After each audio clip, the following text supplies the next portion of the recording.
Muy buenas tardes a todas, todes y todos. Gracias por asistir a este círculo de lectura de final de semestre en torno al libro Chocó, Selva, Lluvia, Río y Mar de la autora Velia Vidal y la ilustradora Geraldine Ramírez. Para la Escuela de Estudios de Género es muy importante empezar con este espacio que inaugura charlas en torno a literatura para las personas más pequeñas y una serie de reflexiones desde perspectivas de género, perspectivas feministas e interseccionales en torno a la literatura infantil y lo que significa la socialización primaria de género. Hoy nos acompañan Velia Vidal y Marina Bernal. Voy a proceder a presentarlas y posteriormente Marina hará una presentación del libro, presentarles sus reflexiones y luego comenzará una conversación con Belia, posteriormente a lo cual leeremos algunos fragmentos del libro y podremos iniciar con preguntas. Entonces, Belia Vidal Romero es una activista, escritora, promotora de lectura y gestora cultural afroindígena colombiana, comunicadora, es comunicadora social de la Universidad de Antioquia, especialista en gerencia social de la Escuela Superior de Administración y magíster en promoción y producción de literatura infantil y juvenil de la Universidad Castilla-La Mancha. Es fundadora y directora general de la Corporación Educativa y Cultural Motete, y desde Motete, Vele organiza la fiesta de lectura y escritura del Chocó Flecho, que se realiza en Quibdó y Vallasolano desde hace 6 años. Marina Bernal Gómez es psicóloga y es doctora en antropología de la Universidad Nacional de Colombia. Actualmente tenemos la fortuna en la Escuela de Estudios de Género de esta universidad de tenerla como profesora invitada, donde dicta la asignatura Infancia, Género y Estudios de las Niñas. En el libro Reinitas, Feminidad, Niñas, Reinados de Belleza en Colombia, que pronto saldrá publicado, así que estén muy atentas, Marina analiza los concursos de belleza infantil y los reinados de niñas desde la perspectiva de la antropología feminista, los estudios visuales, históricos y culturales, así como la teoría feminista y de género. Marina, Belia, es un gusto tenerlas con nosotras. Es maravilloso iniciar estos espacios con ustedes. Y sin más preámbulos, le doy la palabra a Marina. Muchas gracias, Juliana. Es un honor para mí abrir este espacio y abrirlo además conversando en torno a un trabajo extraordinario. Realmente es un libro precioso, el de Belia. Nos regala un tesoro ilustrado, hermoso, que voy a compartirles un poco mis palabras junto con una presentación de las imágenes que es solamente como una probadita para que no, sin hacer, ¿están viendo las imágenes? Sí, perfecto. Perfecto. Bueno, pues primero quiero decir que para mí leer este libro fue como descubrir un homenaje amoroso a la tierra de Belia, ¿no? Me parece que es un homenaje a su tierra y a este Chocó biográfico desde la mirada curiosa de una niña de 8 años, calculo aproximadamente, Emilia, que es su nombre y que a través de la escritura de un diario nos relata sus vacaciones, acompañando a su padre en un viaje por el Chocó. Ella lo explica de esta manera, dice: anoche mi papá y mi mamá me contaron cómo van a ser las vacaciones. Mañana me voy con mi papá para Río Sucio, donde mi abuela Rita y mi abuelo Simón, y nos vamos por el atrato. Como vamos por el bote del trabajo de mi papá, tenemos que parar en varias partes. Él dijo que en Beté, en Tagachi, en Buchadó y en Bojayá. Cuando volvamos de allá, me mandan para el valle, donde mi abuela Tela y mi abuelo Antonio.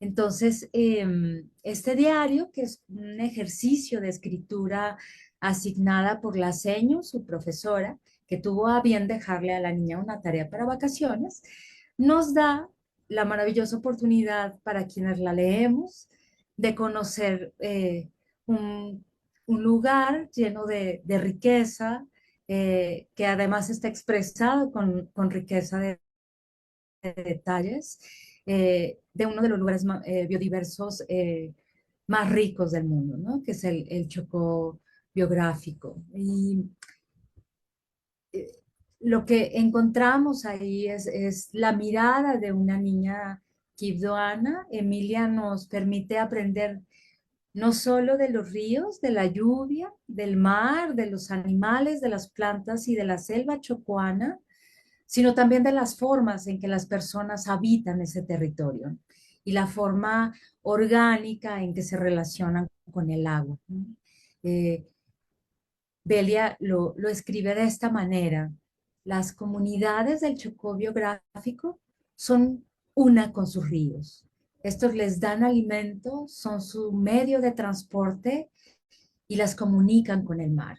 En el Pacífico, cuando la marea sube, los ríos corren hacia atrás y llevan los frutos del mar hasta las comunidades ribereñas. En el Caribe, la fuerza del río Atrato endulza las aguas del Golfo de Urabá. Los ríos son la vida.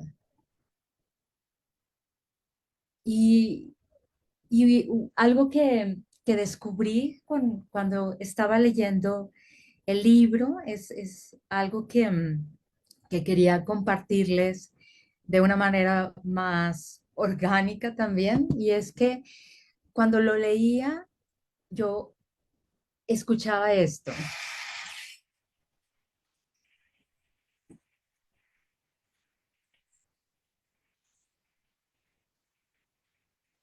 Y si cierran los ojos, van No a... alcanzamos, no alcanzamos a escuchar.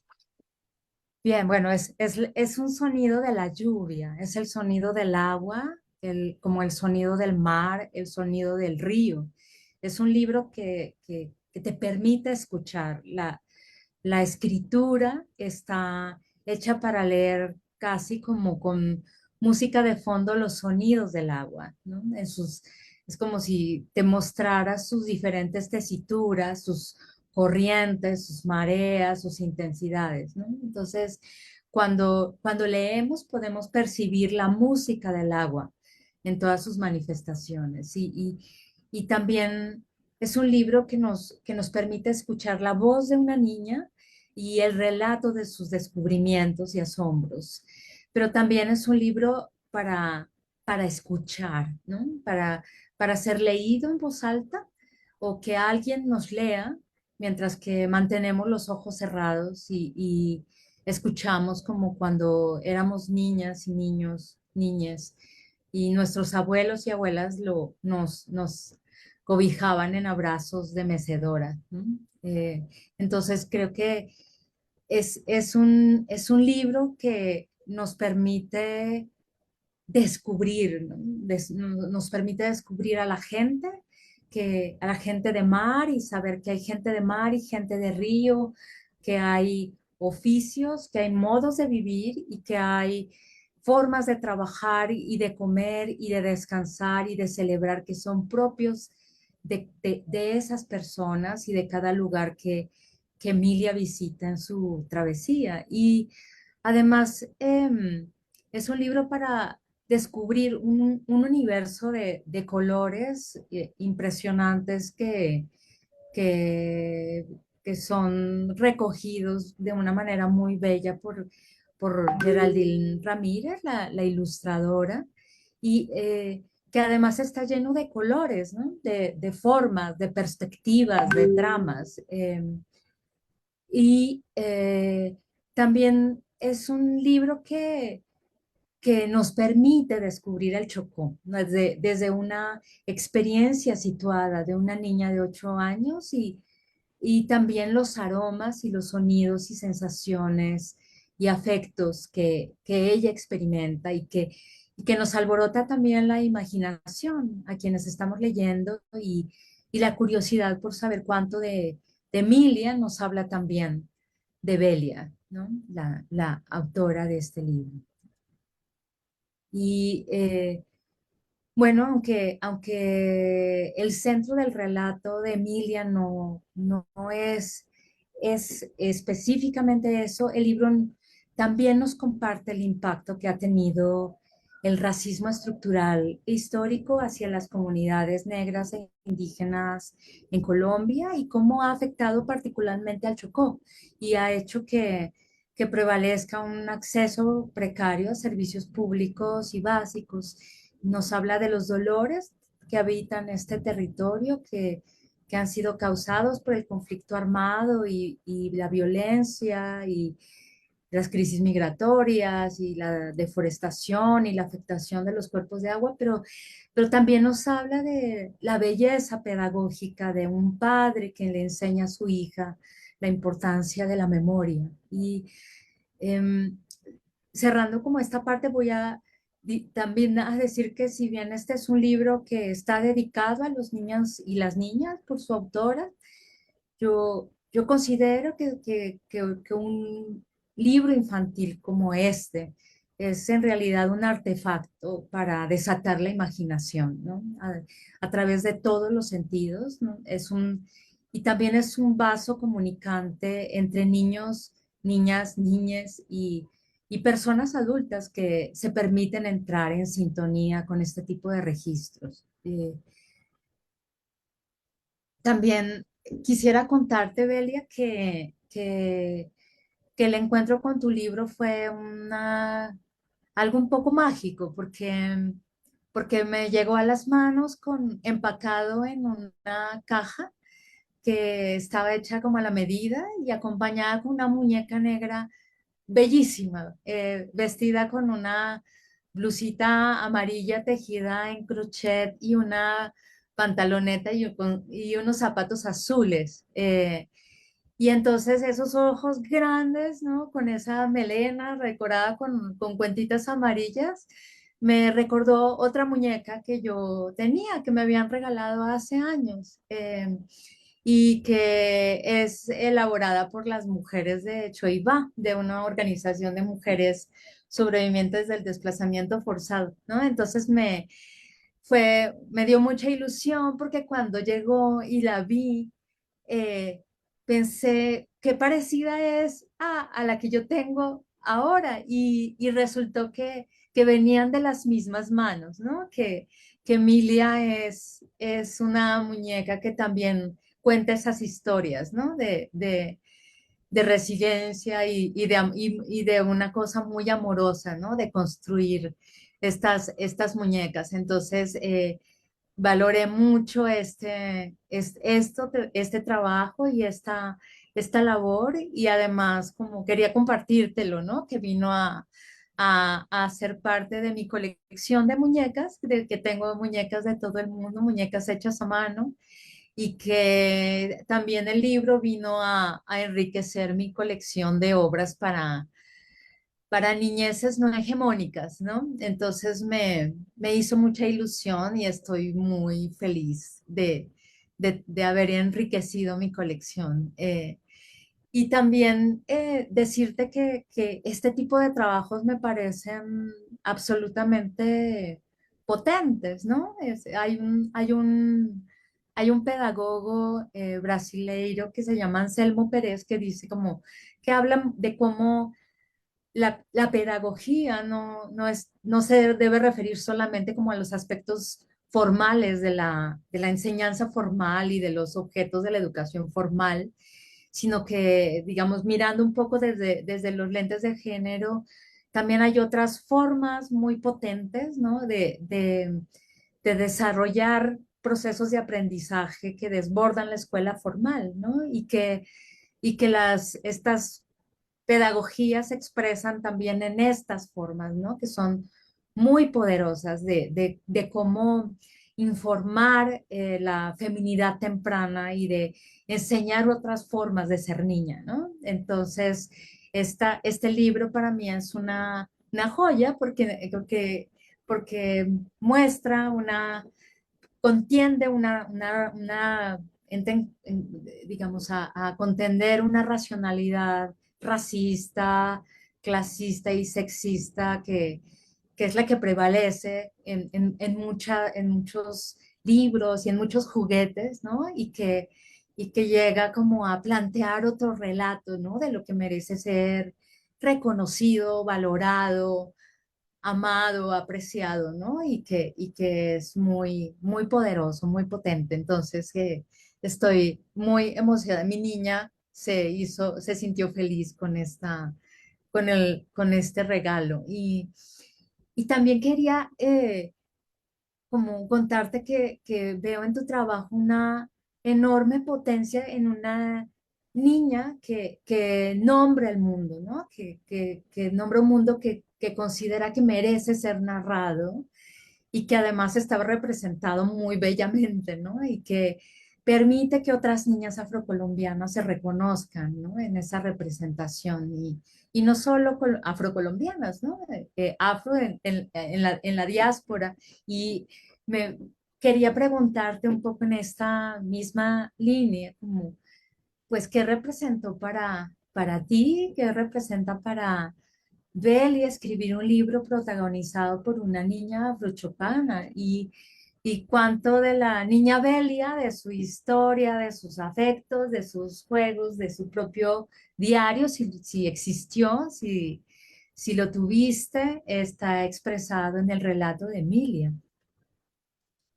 Bueno, pues Marina, muchas gracias, Juliana, muchas a todo el equipo, a todo el que me recomendó con ustedes, que les recomendó este libro. Eh, Primero, gracias por la evaluación tan positiva de este libro. Este libro lo hizo, pero más allá del amor, lo hicimos con mucho rigor y lo hicimos en equipo. Fuimos cuatro mujeres, equipo base, Paula Guerra, mi editora, Geraldine Ramírez, mi coautora, Camila Cardeñosa, que fue la directora de arte y diseñadora gráfica, pero también hubo un de la tipografía, se llama Aguacero, perdón, esa letra de título y de los títulos de las entradas del diario de los títulos fue creada para este libro. Eh, y, y fue un equipo trabajando porque la tipógrafa también es una mujer, trabaja con muchísimo compromiso por este producto. En realidad estoy de acuerdo contigo, un libro infantil es un artefacto, la verdad para mí es un libro para niños, originalmente para niños de años, pero ahora nos hemos dado cuenta que es un libro para niños desde la panza hasta es sorprendente cómo niños muy pequeños se han conectado con Emilia y se han conectado con las especies, con las vacaciones, con el viaje, y surge una cantidad de preguntas sorprendentes que la verdad es que nosotras nunca llegamos a imaginarnos. Lo hicimos con mucho rigor, con un propósito muy claro y era hacer un texto informativo, pero un alto componente de ficción, porque yo escribo ficción. Eh, pues también escribo no ficción, obviamente, y escribí toda la parte informativa y además soy comunicadora social periodista, entonces como por formación como periodista y como investigadora, pues hago eso, investigo también y escribo textos. De hecho, durante muchos años solo escribí no ficción y escribí textos informativos por mi trabajo, pero en cuanto a la literatura infantil y en mi formación como digamos, máster en literatura infantil, Entonces, siempre he querido inclinarme más hacia la ficción, sobre todo porque encuentro un gran poder en la literatura para comunicarnos con los niños y para enriquecer su lenguaje literario, ¿no? O sea, su capacidad de hacerse preguntas, de abstraer el mundo y de relacionarse en sentido metafórico con ello, que es lo que les permite desarrollar el pensamiento crítico eh, y ejercer una ciudadanía activa, ¿no? Que es lo que buscamos. Trabajamos por la garantía de los derechos de los niños y las niñas, su derecho a imaginar, su derecho a pensar, su derecho a cuestionar, su derecho a decir que no, ¿verdad? Su derecho a interpelar. Entonces, para mí la literatura es un camino expedito para eso. ¿Sí? Entonces, para mí era muy importante que el componente de ficción tuviera tanto peso como el componente científico en el libro. Y eso requirió un trabajo muy fuerte, fue un año entero de muchísimo trabajo, de muchísimo, muchísimo trabajo. Si ustedes se dan cuenta, en la última parte del libro hay una bibliografía que también la escribimos pues en el tono del libro, no quisimos hacer como una bibliografía técnica. Eh, pero hubo mucha investigación de mi parte, de parte de Geraldine, y además hubo un grupo de científicos que generosamente se tomaron el trabajo de revisar de manera muy detallada que no estuviéramos cometiendo errores en la información que estábamos proporcionando, aparte pues de la corrección de estilo y de las otras cosas literarias.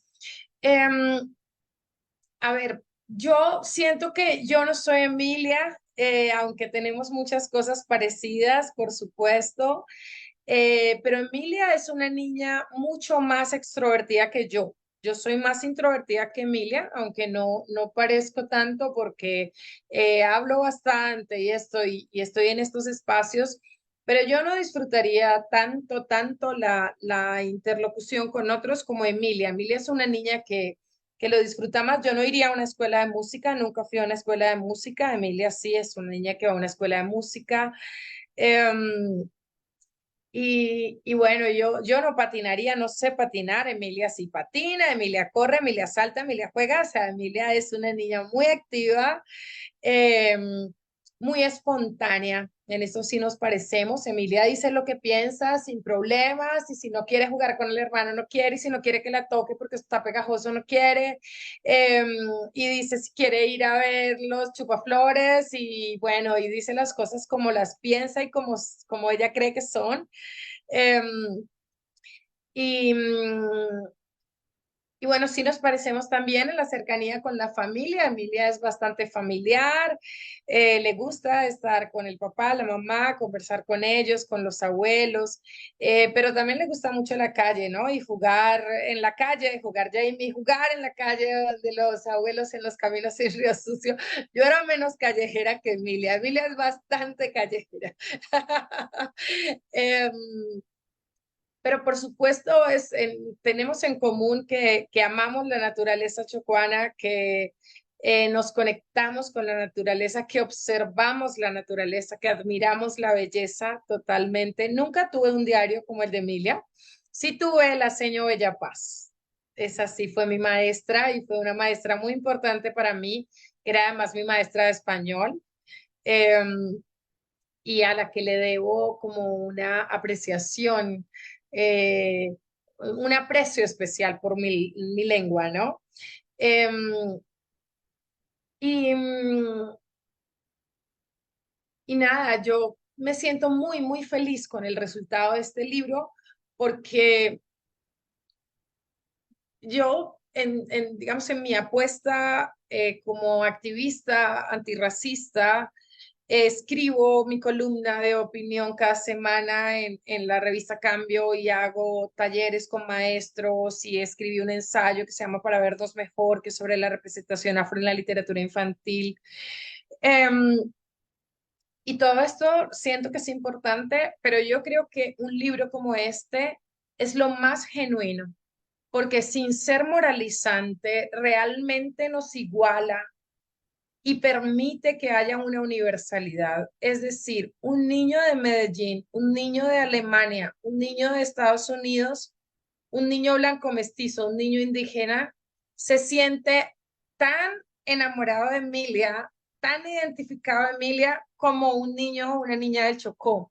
Y lo hemos experimentado en estos 7 meses de publicación plenamente. Es impresionante. Para los lectores, no es como, yo no soy como Emilia porque Emilia es afro, para nada, ¿sí? No, yo soy como Emilia porque yo uso jeans, yo soy como Emilia porque me gusta la lluvia, yo soy como Emilia porque yo amo el Chocó, porque muchos niños han ido a ver ballenas, niños de Bogotá, niños de Medellín. Entonces, se sienten identificados con Emilia por muchas razones, o porque yo me llamo Emilio, o porque yo tengo un hermano chiquito, o por infinidad de razones. Y eso es construir una mirada horizontal y esa es la verdadera esencia del antirracismo, ¿verdad? Cuando logramos construir esa mirada horizontal eh, hacia el otro, es cuando estamos despojándonos de la mirada racista que básicamente es una mirada vertical y pauperizante. Para mí es muy importante haber logrado un contexto de dignidad sin mentir. Nosotros no mentimos en ninguna medida. Cuando tú ves las ilustraciones, ese es el Chocó. Pero ¿dónde estamos poniendo la mirada? ¿Sí? ¿Dónde la ponemos? Y eso es lo relevante. Ahora que hacían tu perfil y, y te escuchaba, me dio mucho gusto, Marina, porque yo nunca había pensado en eso. Eh, y es como la relevancia de tener en la literatura también otras feminidades infantiles, ¿sí? Sí, no es una princesa, Emilia, no me interesa para nada hacer princesas. Y ahora algo que critiqué y critico fuerte, y lo critiqué recientemente en un congreso de bibliotecas y antirracismo, es que en esta búsqueda de la representación afro en la literatura infantil, y tú lo debes haber visto mucho, entonces ahora hay un montón de libros que dicen mi pelo es mi corona, venimos de reyes y reinas, somos princesas, y yo siento que no estamos haciendo nada con eso, estamos invirtiendo una pirámide, pero remitiendo a los mismos estereotipos eh, y a los mismos, yo qué sé, las mismas formas hegemónicas también, ¿no? A mí no me interesa que haya una sirenita negra si sigue siendo la sirenita de Disney. Me interesa que haya una Yemayá, por ejemplo, que realmente reconozca nuestras deidades, ¿no? Y nuestra relación con el agua. Entonces, eh,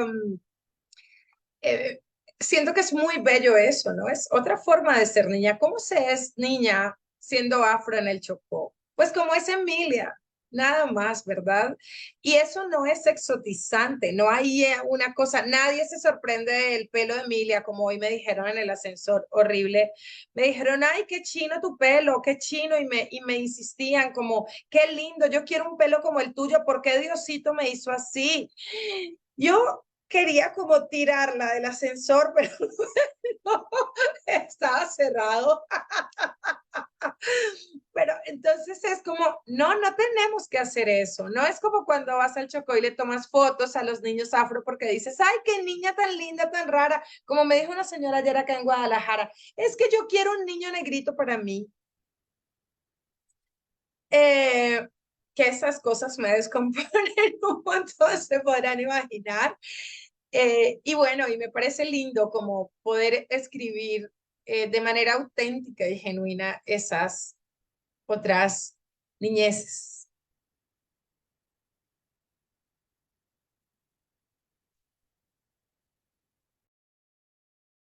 No encontraba el micrófono entre tanta ventanita. Y, ay, lo lamento, estás en México, estás en la FIL en este momento. Ah, lo siento. Soy mexicana, entonces entiendo el contexto. Ahora justamente pensaba en relación a lo que dices en la cercanía que se percibe en tu escritura de la experiencia del trabajo cotidiano. Eres un seño, o sea, se siente en tu escritura que eres un seño y que tienes ese nivel de cercanía con los niños y las niñas. Y cuando, contrario a lo que normalmente pasa, al final del libro pones como el cómo se hizo, ¿no? Como las artes de hacer este libro. Y en esa parte me parece muy interesante cómo pues, tú dices que no solamente acudiste como a tu memoria, como a la de la gente que conoces, tu familia, amigos, sino que eh, acudiste a los relatos de los niños y de las niñas, ¿no? Con un grupo de niños y niñas. Y que entonces quería que nos contaras cómo es eso de hacer un libro colaborativo en el que hayan participado también niños y niñas de la región. Mira, cuando yo iba a empezar a escribir, cuando yo le presenté el primer esquema a mi editora y le dije, yo quiero que sea un libro en primera persona y quiero que haya un personaje y le leí un cuento que yo tenía de hace 7 años, donde había una niña que se llamaba Emilia. Yo le dije, yo quiero que ella sea el personaje, voy a revisarla, a escribir su personalidad. Eso fue muy interesante porque yo escribí un perfil muy completo de Emilia. Por eso nosotros hablamos con tal propiedad de Emilia, porque nosotros sabemos la fecha de nacimiento de Emilia, así eso no aparezca en el libro. Sabemos el signo del horóscopo de Emilia, sabemos lo que le gusta a Emilia hacer en sus tiempos libres, sabemos la música que le gusta a Emilia. Todo eso lo sabe mi editora, la ilustradora, la directora de arte. Y eso fue fundamental para que la ilustradora creara la imagen. Yo jamás le dije yo cómo quería, cómo me imaginaba a Emilia, pero cuando ella me la presentó, yo dije, esa es Emilia, porque la personalidad que describimos de Emilia correspondía con su estética, o sea, con su fisionomía totalmente. Ella tenía que ser larguirucha, tenía que llevar shorts, por todo lo que hacía, por todo lo que yo les había dicho que era Emilia.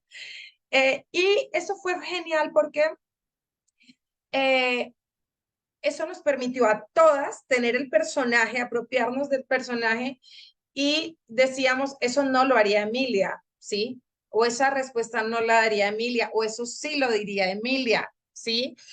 O Emilia no se sentaría en ese lugar, o Emilia no se quedaría allí, ¿no? O sea, entonces, esa construcción de ese personaje era fundamental. Resulta que cuando yo le presenté el esquema general, es yo quiero una niña y este es el perfil y ella va a escribir en primera persona su diario, mi editora me regaló un libro cualquiera de literatura infantil que está escrito en primera persona. Yo me lo leí el mismo día y al día siguiente le dije a mi editora, este libro esa voz no es la de un niño. Sí, yo le dije, el libro está muy interesante, la idea es muy interesante, pero le señalé al menos 5 cosas que nunca diría un niño, porque yo llevo muchos años trabajando con niños y niñas, ¿verdad? Como tú dices, yo soy una seño y esa es mi identidad, digamos, primaria. Em, y, y he conversado mucho con muchos niños y niñas, con muchísimos niños y niñas. Y quienes escribimos literatura infantil, hay un gran error en los escritores que creen que por ser escritores ya escriben literatura infantil. No, no, no es así, no puedes pensarlo así, porque la mayoría de las veces también escribimos desde un lugar de superioridad, ¿sí? Con esa mirada eh, vertical hacia los niños y las niñas. Y primero, hay muchos libros, por ejemplo, para niños que creen que lo infantil está en los diminutivos, ¿no? Y es terrible, es terrible. O en las rimas fáciles. Los niños no son tontos.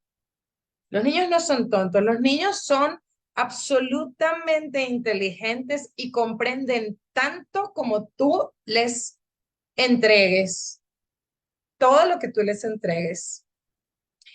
Eh, y claro, para mí era muy importante, sabiendo que he trabajado con niños y niñas, pues escuchar a los niños y las niñas, ¿no? Cuando fuimos a hacer ese encuentro con los niños y las niñas, pues lo que nos encontramos es que, claro, buena parte de lo que yo ya le había propuesto a mi editora era lo que decían los niños y las niñas. Yo paso las vacaciones con mis abuelos, yo me voy por el río, yo voy donde mi abuela, a mí me ha pasado esto, yo vi una madre agua, yo nadé en el río, yo baño en el aguacero, los juegos, o sea, todo eso estaba ahí. Pero yo creo que el lenguaje es algo que yo pues modestia aparte, lo he elaborado bastante a lo largo del tiempo, ¿no? Em, sí, y hay cosas que yo te puedo decir, eso no lo diría un niño o esto sí lo diría un niño. Y mucho más, pues un niño de mi contexto. Y fui muy exigente también, pues con el respeto de la editora, de la correctora, en que hay cosas que tenían que permanecer. Ustedes se dan cuenta en el texto que, por ejemplo, hay palabras repetidas, ¿sí? Pero eso es deliberado porque es así como lo diría un niño. Eh, Sin que esto nos lleve a los errores, porque el libro está correctamente escrito y nosotros sabíamos que iba a estar escrito correctamente, pero en la voz de una niña de 10 años. Estuviste muy cerca, 10 años tiene Emilia.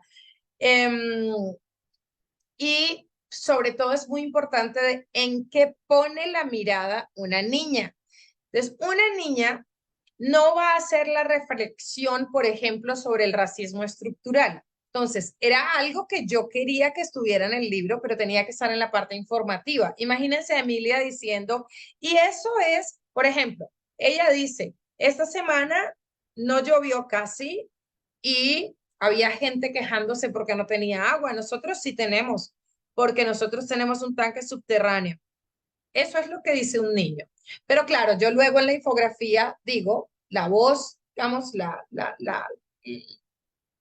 voz, la tercera persona omnipresente te dice, el racismo estructural es la carencia de servicios públicos. Por esto, automáticamente tú entiendes que eso que mencionó Emilia es racismo estructural, ¿verdad? Pero yo no podría haber puesto eso en boca de Emilia, ¿sí? Y lo que ocurre en muchos libros infantiles es que nos ponen ciertas reflexiones en las voces de los niños, ¿sí? Y esto solo puede ocurrir cuando tú como escritor sabes que en realidad quien está hablando es el adulto a través de su recuerdo, pero este no es el caso de Emilia. Emilia es una niña en la voz de una niña. No es el recuerdo de una adulta, no es el recuerdo de Belia, niña, haciendo reflexiones sobre lo que Belia pensaba de niña, no. Y eso era muy importante tenerlo claro. Eh, para, para llegar ahí. Ahora, lo que hicimos también en el texto informativo fue muy interesante y es que yo primero hice una investigación muy amplia, luego eso se redujo un montón, pero seguía siendo un lenguaje muy técnico de definiciones y lo último que hice fue adaptar el lenguaje a que tuviera el mismo tono de la narración de ficción. Sin embargo, no hay condescendencia. Buscamos la forma más clara de decir que es el racismo estructural, la forma más clara de decir que es un caudal, la forma más clara de decir que es un cauce, la forma más clara de decir que es algo endémico, pero vamos a decir esas cosas porque hicimos este libro para que los niños aprendieran esas cosas. ¿Sí? Entonces no vamos a decir una culebrita chiquitita, rosadita, de coral. No. Vamos a decir, bueno, estas son algunas de las especies, pero ya tú sabes que esta especie tiene un nombre científico, que esta especie tiene un nombre común. Y les digo, me ha dicho una niña de 3 años, ¿qué es la marea? ¿Ves? Y ahí es donde te das cuenta que los niños pueden llegar hasta allá, hasta donde tú los lleves, ¿sí? Si los llevas con su lenguaje y si los llevas eh, conectados, conectados con su espíritu y con su lenguaje. Para mí los resultados son lo más diciente, ¿no? Y sentir que los niños se conectan con Emilia, pero que también luego dicen cosas impresionantes sobre el Chocó, eh, es lo que me dice, bueno, hicimos bien la tarea y valió la pena conversar con los niños y las niñas de Motete para este ejercicio.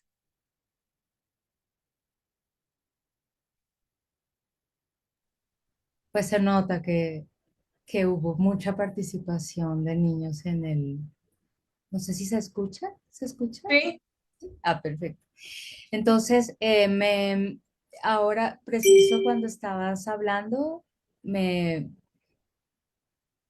quería poner este pedacito del texto por la forma en que ella lo narra, porque yo creo que algo que es muy potente del libro es esto, que la niña sea escritora, que sea una niña escritora que encuentra en su pluma la capacidad de narrar su vida cotidiana, ¿no? Y también lo extracotidiano, ¿no? Porque las vacaciones son extracotidianas, pero también lo cotidiano, ¿no? De su casa, de su vida, ¿no? Y a ti, pues como lo dice Emilia, hoy salimos más temprano de la escuela porque era el último día de clases todavía. ¿Y qué tal si lo lees mejor vos, Belia, con tu voz? Listo.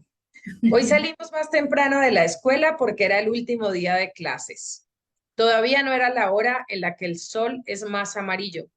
Entonces, cuando llegué a la casa, tuve que esperar un rato para almorzar. Todo estaba en silencio porque mi hermanito Simón no había llegado del jardín. Para estas vacaciones, la señora Bellapaz nos dejó de tarea escribir un diario. Mi mamá dijo que lo empezara hoy mismo porque uno no debe dejar para mañana lo que puede hacer hoy.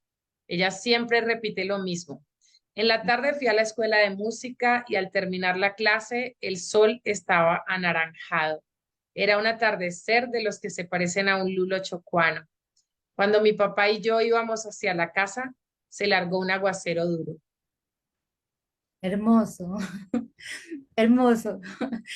Entonces ahí yo pensaba que qué poderoso de una niña con una pluma, ¿no? Que tiene la capacidad de describir su cotidianidad de esa manera y eso me hizo preguntarme por ti, por cómo llegaste a la escritura, cómo decidiste convertirte en escritora, si es algo que hacías desde niña, si te sitúas, digamos, de qué manera te sitúas como en la tradición literaria de las escritoras colombianas, de las escritoras afrochocuanas. Y qué te hace querer, digamos, después de otros libros que has escrito, es querer escribir un libro para niños y niñas, ¿no? Como, Bueno, pues yo nací en Vallasolano y allá no había bibliotecas y nosotros, pues cuando nací, yo no teníamos libros en la casa ni nada y nosotros éramos una familia muy pobre. A mí no me gusta casi decir eso, pues eso no me parece relevante, porque todos allá éramos pobres, entonces pues nosotros ni siquiera sabíamos que éramos pobres, no sabíamos eso. Éramos una familia más del pueblo, una familia muy numerosa y mi abuelo era motorista, es decir, andaba en el mar todo el tiempo y comíamos pescado y plátano y ya. Em, pero mis dos familias, yo crecí con la familia de mi papá, pero la familia de mi mamá vivía muy cerca, ella no estaba ahí, yo después la conocí bien y eso. Em, pero pues sí compartía con mi abuela materna, cada ciertos días mi abuela me mandaba a donde mi abuela materna y compartía con mis tíos y mis tíos me visitaban y eso. Y mis dos familias han tenido yo digo que una gran conexión con la palabra hablada o con la palabra cantada o con la narración de historias, en el caso de mi abuela materna. Y muy rápidamente también se conectaron con el poder del libro. eh, y yo entendí muy rápidamente que el libro era un objeto importante. Y mis tíos escribían poemas, bueno, ya cuando fueron al colegio, sino que ellos son como mis hermanos, son muy jóvenes. Entonces, y después cuando mi papá vino de la universidad, venía a vacaciones, siempre traía libros de cosas que yo no entendía. Mi papá era muy joven también, pues tenía 24 años cuando venía de vacaciones de la universidad y yo ya tenía 4. Y mis tíos traían libros del colegio, del seminario donde estudiaban en Ismina o en el Carmen de Atrato. Y siempre entonces rápidamente comprendí el valor del libro. Mi mamá, cuando empezó a trabajar como secretaria, En cuanto terminó el colegio, lo primero que hizo fue inscribirse en el círculo de lectores, entonces compraba libros también. Y yo siempre me leía los libros de texto. Aprendí a leer muy rápido también. A los 5 años ya leía bastante bien y escribía. Em, y sin que me presionaran ni nada, ¿no? Era como muy yo solita. Em, y, y me leía todo lo de español, todo lo del cuaderno, el libro de texto de español, y me aprendía las canciones y me aprendía los poemas. Y bueno, así no estuviéramos en actividades escolares, con eso yo me los leía todos. Y lo primero que escribí, creo que fue una carta para mi papá. Em, y después ya escribía poemas en la adolescencia. Em, pero después cuando entré a la universidad me distancié de la escritura de literatura y no me concebía como escritora durante muchísimos años, muchísimos años. Solo cuando regresé a vivir al Chocó, como que me reconecté con la escritura y ahí empecé a escribir cartas, otra vez las cartas, y recordé que escribí cartas mucho tiempo, toda la vida, sin ser consciente de eso. Bueno, en ese lapso de tiempo lo que escribía era eso, y textos informativos, textos de no ficción, ensayos, porque soy comunicadora social periodista y trabajé todo el tiempo. Entonces escribía cartillas, también siempre escribí material pedagógico en mi ejercicio profesional como comunicadora y periodista. Eh, y, y yo decidí ser escritora en Guapi cuando estaba en el Diplomado Pacífico en Escritura Creativa, porque ahí me di cuenta que había que tomar la decisión, si había que asumirse. O sea, yo ya había escrito un par de cuentos, cuando regresé a vivir al Chocó, empecé a leer la obra de Chimamanda Ngozi Adichie y leí también el diario del Alto San Juan y del Atrato. Creo que el diario del Alto San Juan y del Atrato fue como el libro fue el primer libro que leí cuando regresé a vivir al Chocó y fue como el que me llevó a sentir esa necesidad de escribir sobre el Chocó, de hacer un libro sobre el Chocó. Yo ya venía hace rato interesada en la representación afro en la literatura infantil por la escasez de los libros, porque yo había sido directora de una biblioteca y había sido productora de la Fiesta del Libro y la Cultura y ya tenía una pequeña colección de libros con representación afro, que eran muy pocos. Ahora hay más, pero pues muchos con muchos problemas. Entonces ya sabía, después decidí que quería hacer este máster en promoción de la lectura y literatura infantil y siempre pensé que solo iba a ser autora de literatura infantil en realidad. Porque deseaba así escribir un libro para niños que los hiciera reír. A mí lo que más difícil me parece en la literatura es hacer reír a los niños. Y bueno, ya escribí un libro que los hace reír, que es Bajo el Yarumo, que ahora lo estoy convirtiendo en una obra de teatro y esperamos a la vuelta de unos 3 años poder publicarlo como teatro infantil. Y es un libro duro, o sea, duro es difícil de leer, tiene 4 partes, son 120 estrofas rimadas en cuartetas. Y tiene 4 partes porque cada una está narrada en personas diferentes. En primera persona escribe Danilo, luego escriben las hormigas, su punto de vista, luego escribe el abuelo, su punto de vista, cada uno lo narra en primera persona, y luego la misma historia, y luego el árbol, el yarumo, que hace como un omnipresente, narra la misma historia desde su punto de vista. Y entonces los niños aprenden las diferencias en los lugares de enunciación, ¿ves? A través de una historia, pues, que es un poco moralizante sobre el medio ambiente y esto, pero es bastante divertida. Y la gozan un montón. Entonces, siempre pensé que solo iba a escribir para niños, pero luego me hicieron ver que ya con mis cartas tenía un libro que se convirtió en Aguas de Estuario. Y bueno, y luego volví a escribir ensayos sobre la representación afro, sobre el racismo, y es eso lo que me lleva luego a convertirme en columnista de la revista Cambio, y entonces me encuentro escribiendo distintos géneros, todos los géneros. Y hace más o menos 2 años empecé a escribir un libro de poesía. Bueno, ya voy a publicar otro libro de poesía infantil en marzo, se llama 10 lunas para una espera. Son 10 arrullos de una mamá que está esperando un bebé y le canta 10 canciones. Pero también escribí poesía para adultos en una residencia en Arenschop.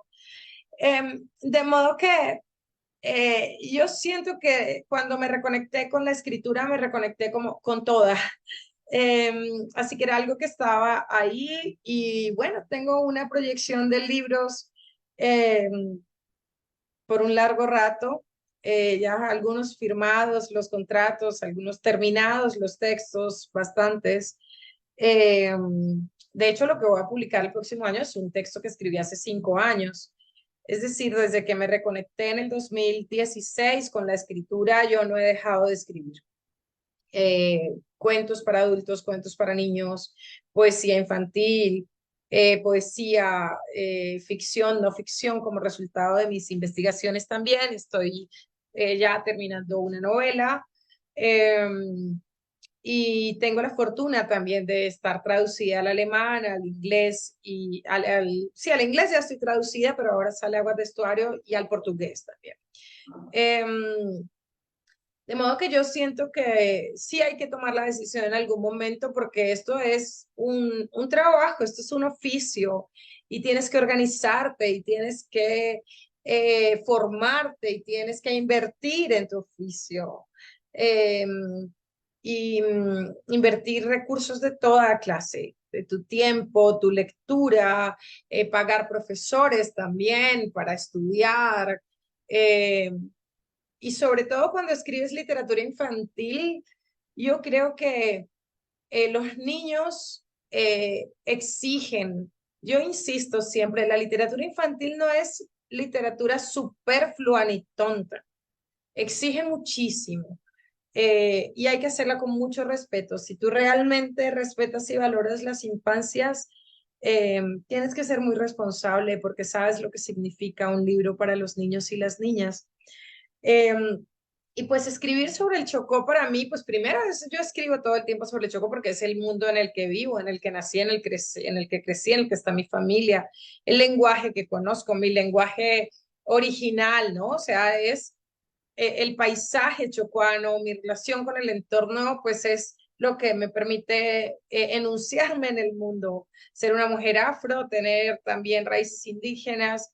eh, es como yo habito el mundo. Entonces, esto tiene que estar evidentemente en mi literatura, pero en particular yo tenía un interés muy claro en hacer un libro de no ficción infantil ilustrado, porque el Chocó ha sido pues víctima del racismo estructural y estereotipado. Y siento que este tipo de productos nos permiten avanzar y abrir una conversación necesaria que el país se debe todavía sobre su reconocimiento de lo afro que hay en él y del Pacífico que hay en él y del chocobio geográfico que hay en él. Uno de los lugares más biodiversos del planeta, el segundo lugar donde más llueve en el mundo, está aquí y es como si no estuviera.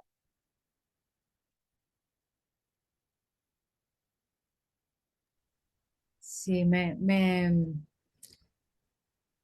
haces pensar en una dimensión que justo por esta referencia que haces a tus otros trabajos, em, hay algo que está como muy presente en el libro y es, por un lado, la oralidad, ¿no? Como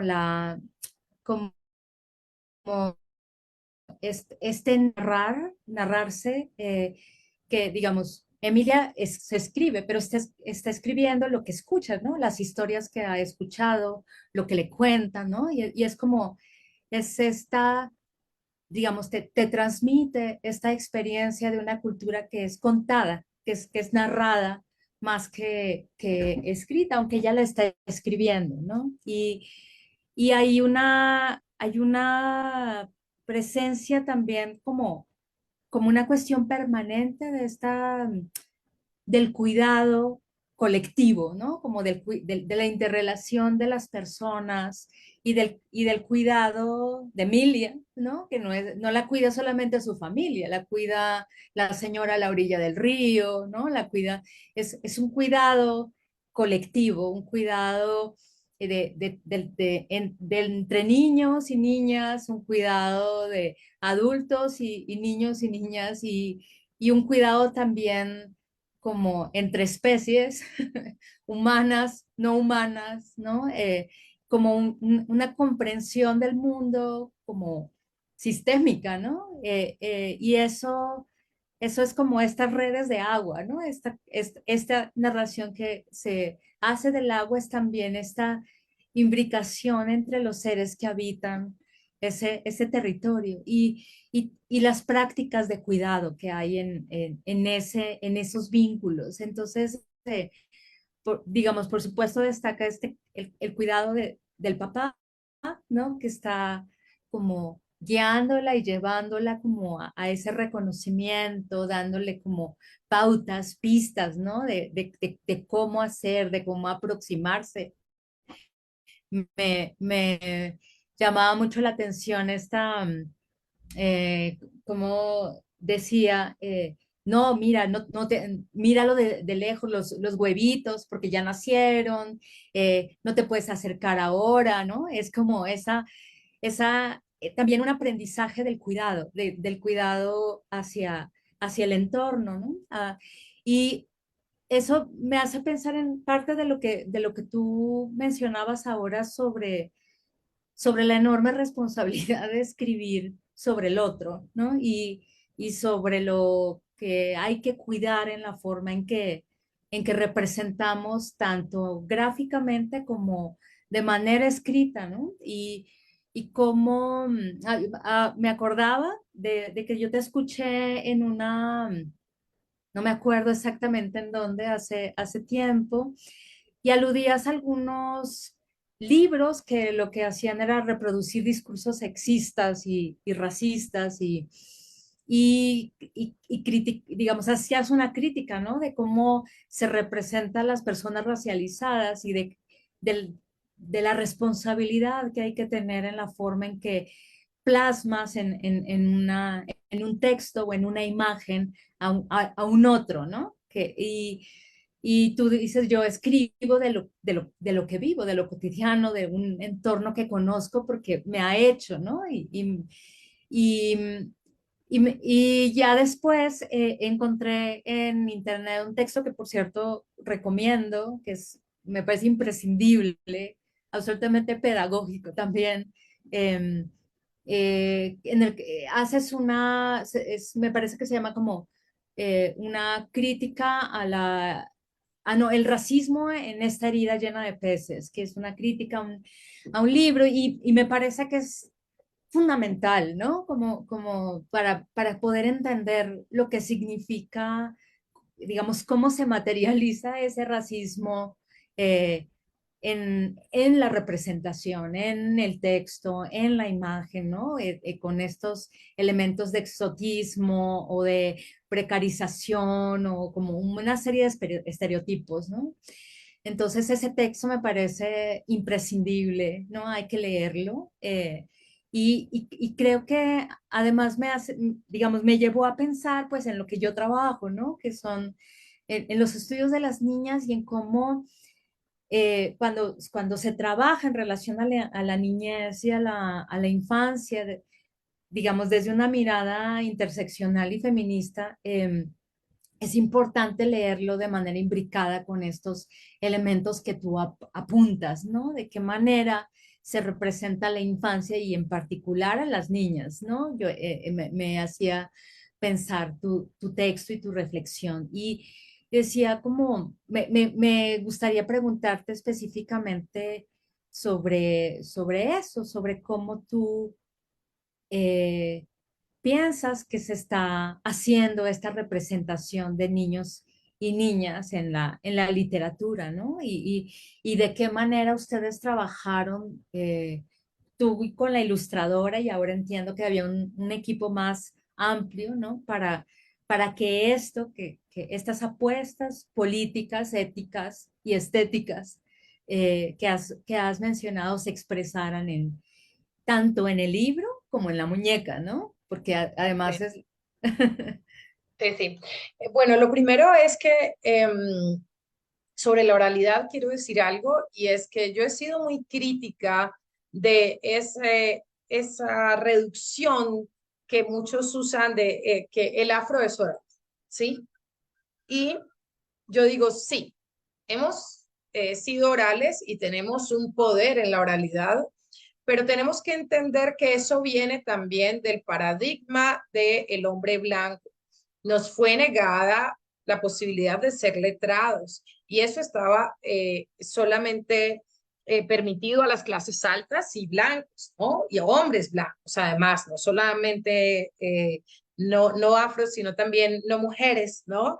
Entonces, pues lo que nos quedaba era la palabra, era la oralidad, y de ahí viene esta fuerza de la oralidad, pero hay que entender que ha sido utilizada para segregar, porque entonces lo oculto, lo aceptado, lo válido es lo que está escrito. De hecho, es muy famosa la frase de que lo que no está escrito no existe. Entonces, en consecuencia, si la frase oral no existe, ¿no?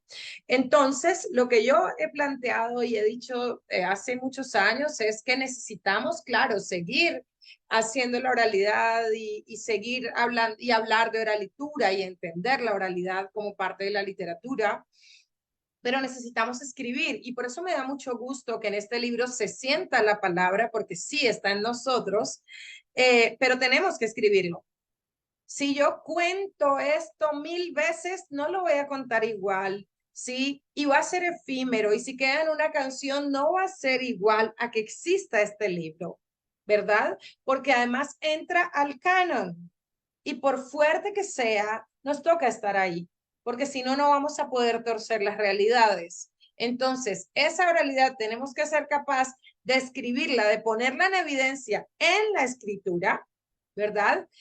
Que es tan fuerte que es que yo no tengo ni siquiera que proponérmelo, porque cualquier niño, yo les había hablado a ellas de la madre agua. Miren, yo les voy a contar que yo apenas hace un par de años, si no menos, me di cuenta que la madre agua no existía en las cabezas de otra gente. Yo pensaba que, primero, siempre he creído que la madre agua es real. Y yo no sé cómo decir eso. O sea, yo no sé cómo decir que para mí no es una fantasía, ¿sí? Sino que esto existe porque existe en mi universo. Y con el ejercicio de escritura y con los correctores de estilo, me he dado cuenta que yo escribo como hablo y que hay muchas cosas que yo creía que así era como eran para todo el mundo y que no son simplemente como nosotros las decimos. Y en ese sentido tengo muchos errores en el uso de los tiempos verbales, pero son errores con relación al uso hegemónico del español, ¿verdad? Que yo acepto que se me corrija para mis textos, pero no todo. Por ejemplo, ahí tuvimos una gran discusión sobre la parte que ella dice que bañó en el aguacero. Ay, todos los correctores decían, pero no se bañan en el aguacero. Y yo decía, pero sí se bañan en el aguacero, pues nosotros bañamos en el aguacero y no hay otra forma en el mundo de decir eso. Entonces, nosotros no nos mojamos bajo la lluvia. Entonces, claro, a la tercera mención, entonces la correctora dijo, claro, es un modismo, ya lo entiendo, entonces no tenemos que cambiarlo. Y entonces estamos diciéndole al mundo también, eso es como nosotros somos, esa es nuestra oralidad, pero está escrito. Así que quería hacer esa reflexión con relación a la oralidad. Con relación al cuidado, es fundamental, nosotros nos cuidamos en comunidad. Los hijos no son hijos individuales, son hijos de las familias extendidas y de la comunidad. Entonces a mí me cuidan mis tías, me cuidan mis primas, me cuidan mis vecinos, ¿sí? O sea, y siempre ha sido así. Y nuevamente, no es una cosa que yo tuve que hacer deliberada. Yo no tuve que hacer una investigación como lo tiene que hacer la gente de afuera, decir, ay, es que ellos allá se cuidan en comunidad. No, yo no tengo que, o sea, a mí eso me sale naturalmente porque para mí no hay otra forma. ¿Sí? Es nuevamente, es mi universo, es lo que existe para mí. No podría llegar Emilia a Río Sucio y que le pusieran una niñera. Eso no iba a pasar, ¿verdad? Pues a mí nunca me pusieron una niñera cuando llegué a mi casa en Payasolá, donde mis abuelos simplemente estaban todos y todos, pues es como pasar de mano en mano un poco en el cuidado. O por ejemplo, yo no tenemos que hacer ninguna valoración sobre, ay, no, y la tía la peinó y le puso los crespos lindos, porque los crespos son lindos también. Pues, no, la tía la peinó porque eso me hacían a mí. Ya, llega, le hacemos trenzas, luego quitémoselas porque mañana tiene que ir al colegio y no podemos mandarla con la cabeza sin peinar. Y ha hecho recoger, no ha hecho sino recoger mugre todas estas vacaciones, hay que estregarla. Para mandarme que bien limpia para donde mi mamá otra vez. Entonces, es eso simplemente un reflejo de la realidad, una muestra de la realidad. Pero me preguntaste otra cosa al final, que ya lo olvidé. Hablamos de la oralidad, del cuidado y de la representación afro. ¿Cómo estamos ahorita? Y bueno, la muñeca. Hay otra cosa importante y es que yo le hablé a mi editora de las mujeres de Choibá. Nuevamente, no eso tiene un carácter muy profundo. No es hacer una muñeca por hacer una muñeca, es quién hace esta muñeca, qué representa esta muñeca, ¿verdad? ¿Qué historia cuenta también esta muñeca? Y sabiendo que hay unas mujeres que hacen esto y que hicimos una niña que corresponde a esta imagen, cómo no íbamos a buscar a las mujeres de Choibá a que interpretaran a Emilia? Les mandamos el perfil de Emilia, les mandamos eso se llama como las pruebas de personaje, el estudio de personaje que hizo la ilustradora, y luego ellas hicieron 3 propuestas de Emilia en forma de producción. Y por ejemplo, cuando hicieron la primera versión, la directora de arte dijo, pero no tiene zapatos. Y Emilia tiene zapatos, ¿sí? Tiene tenis. Y ellas diseñaron los tenis y ustedes vieron que tiene cordones. Cada zapato tiene cordones. O sea, eso es de un trabajo alucinante. Y ese detalle es fundamental porque no queríamos recurrir a la eterna pauperización de que los negros andan descalzos. Mírenla, ahí está, con sus chaquiras y sus tenis azules y sus cordones amarillos. Entonces, nosotros no creemos que la literatura tenga que remediar el mundo, pero no tiene que empeorarlo. Y cuando se reproducen estereotipos, se está empeorando. Ahora hay una tendencia a querer corregirla, que yo no creo que tengan que ser libros moralizantes ni que tenga que dar lecciones, haciendo libros hipercorrectos, pero además con un lenguaje absurdo, que no son literatura y como les digo, vuelven y remiten a otros estereotipos y además remiten a una estructura vertical, porque ahora es el poder negro, ¿sí? Entonces, otra vez es querer poner a alguien arriba y a alguien abajo, ¿sí? Somos más hermosos, nuestra piel brilla. ¿Qué es esa tontería? Eso vuelve a lo mismo, eso sigue reforzando estereotipos, ¿verdad? Tenemos que construir miradas horizontales y hacer representación digna de todos. Ustedes ven en las páginas donde está Río Sucio, que es un contexto, un pueblo palafítico, ¿no? Y ustedes no ven ahí los palafitos como pobreza, simplemente como arquitectura, en un mundo que está acostumbrado a mostrarnos los palafitos como pobreza, excepto en los resorts, ahí sí dice que no es pobreza. Y son los mismos palafitos, casas sobre zancos, para estar sobre el agua. Pero en los pueblos del Pacífico o en los pueblos del Caribe racializados se muestran de manera precaria. ¿Sí?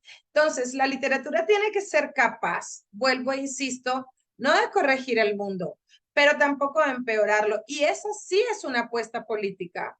Y sí es una apuesta política narrar o no desde los estereotipos. En cualquier otro momento de la historia, alguien podría decir que una niña como Emilia, que corre, que juega, que salta, es marimacha, por ejemplo, ¿sí? O es muy masculina. Pues no, no tenemos que emitir ningún juicio de valor, simplemente son los gustos de Emilia, ¿verdad? Pero estamos acostumbrados a que los libros también reproduzcan esos juicios de valor que habitan, pues, las cabezas de quienes los hacen.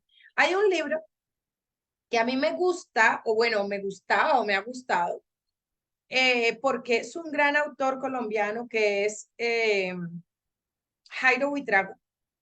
Se llama Jimmy el más fuerte. Y ese libro, ok, sí, todos pueden hacer preguntas.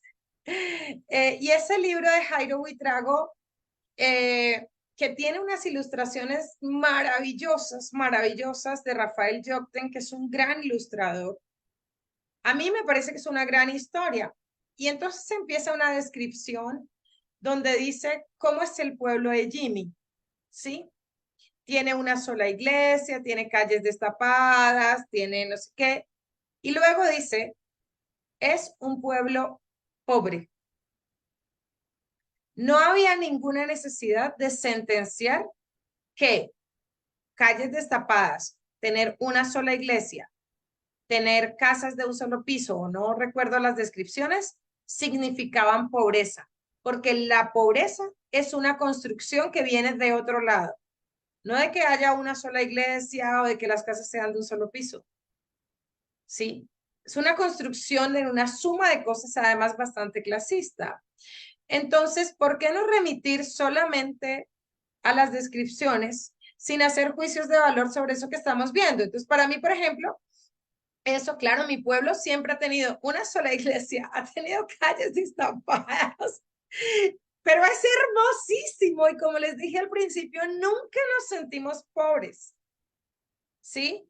Y luego veo un libro donde por primera vez hay una descripción de un pueblo que se parece al mío, pero me dan ese juicio de valor de que es un pueblo pobre, ¿verdad? Estamos llenos de eso. Yo creo que hemos ido avanzando más lento de lo que deberíamos, porque estuve hace, yo qué sé, 15 días estaba en Brasil en un encuentro sobre bibliotecas y antirracismo. Y hay en Brasil una autora que se llama Sonia Rosas, que ha escrito más de 50 libros con representación afro. Y la señora Sonia, la autora Sonia Rosas, dice que ella se inventó algo que se llama literatura afroafectiva. Y oigan la explicación que hace Sonia Rosas sobre la literatura afroafectiva. Dice, esto lo dijo casi textual, se lo juro, hace 2 semanas en Brasil. La literatura afroafectiva es literatura antirracista porque el racismo es deshumanización. Hasta ahí vamos muy bien. Y el amor es el sentimiento más humano que hay. Y mis libros son hechos con mucho amor para que amemos a las personas afro. Eso es absolutamente reduccionista y falso. El racismo no se soluciona con amor, porque eso sería como decir tan lindo mi negrito, tan linda mi negrita. Y cuando vamos a revisar los libros de la autora, hay muchos problemas en la representación estereotipada y pauperizante. ¿Sí? Muchos, muchos problemas. Y estamos llenos de eso. Ahora, en la literatura infantil, además, o en la literatura con ilustración, además, tenemos una situación grave y es en el uso de las tintas, por ejemplo. Cuando no se usa un negro absoluto, que no es el tono de nuestra piel, por ejemplo, se recurre a poner a todos del mismo tono, como si no existiera la diversidad de nuestros tonos de piel. ¿Sí? Y ni qué decir de las exageraciones caricaturizadas de nuestros rasgos, de nuestros ojos, de nuestras narices, de nuestras bocas. Y bueno, miren a Emilia, es una niña nada más, una niña con sus rasgos propios. ¿Sí?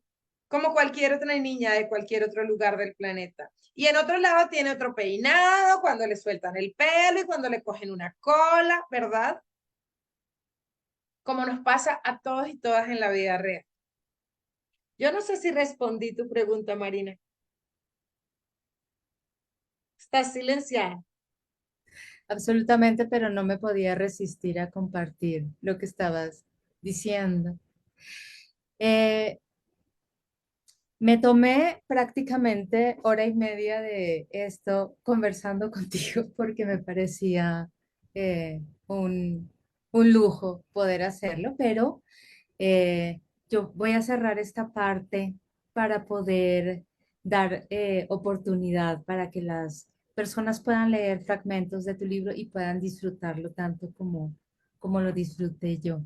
Así que muchas gracias y ya tengo una lista de todos los libros que, que me falta por comprar, de los que mencionaste tuyos y por favor sigue escribiendo porque es una forma de iluminar el mundo. Gracias. Gracias, muchas gracias, Marina. También si tienen más preguntas, con mucho gusto aquí estoy. Y me siento muy agradecida y muy honrada, de verdad, de poder tener esta conversación con ustedes. Lo disfruto mucho, además. Muchas gracias. Muchas gracias, Valia y Marina, por esta interesante, muy sugerente conversación acerca de todo esto. Ha sido además muy bonito poder aprender más acerca de la historia de la protagonista del cuento. Perdón, Juliana, yo quiero decir algo. Hay un libro, ya que ustedes están en este ejercicio, que yo lo uso mucho para revisar todo lo que está mal en mis talleres, que se llama Benilda. Búsquenlo, está disponible en internet. La primera página de ese libro usa muchos adjetivos negativos para describir una niña afro. Y luego más adelante dice, por ejemplo, describe a la señora que la tiene, la señora súper generosa que la tiene en Medellín, alejada de su familia, y describe a la señora como de blanca, de cachetes colorados, que a la niña le provoca morder. Y más adelante dice que Benilda explica que ella es negra porque ella salió quemada del vientre de su madre, porque su madre, igual que su abuela, tiene un fogón y que ella también tiene su fogón y que por eso va a tener 15 niños negritos, porque si no, uno para que tiene un fogón tan fino, para que ustedes vean al nivel tan absurdo que llegamos de representaciones dañinas, estereotipadas y racistas, además de una niña afro en la literatura. Y este libro fue el libro ganador de la beca de publicación de literatura infantil de la alcaldía de Medellín en el 2019, si no estoy mal. Muchas gracias. También sirve para saber qué no hacer. Hay que estudiar también, como tú hiciste con el otro libro, para poder saber qué no hacer. Sí, incluso puede ser todo el tema de un grupo de conversación o un círculo de lectura en otra clave. Muchas gracias. Bueno, en este espacio, entonces, como solemos hacer en los círculos de lectura, vamos a leer algunos fragmentos de tu libro y con tu permiso vamos a mostrar las páginas para que también puedan ver las ilustraciones. Em, Vamos a compartirte algunas preguntas que tenemos desde la escuela y vamos a abrir el micrófono para las personas que nos acompañan acá en Zoom. Las personas que nos están viendo por Facebook Live, por favor escriban sus preguntas y nosotras se las transmitimos tanto a Belia como a Marina. Entonces me voy a primero permitir compartir pantalla no sé si están viendo mi pantalla.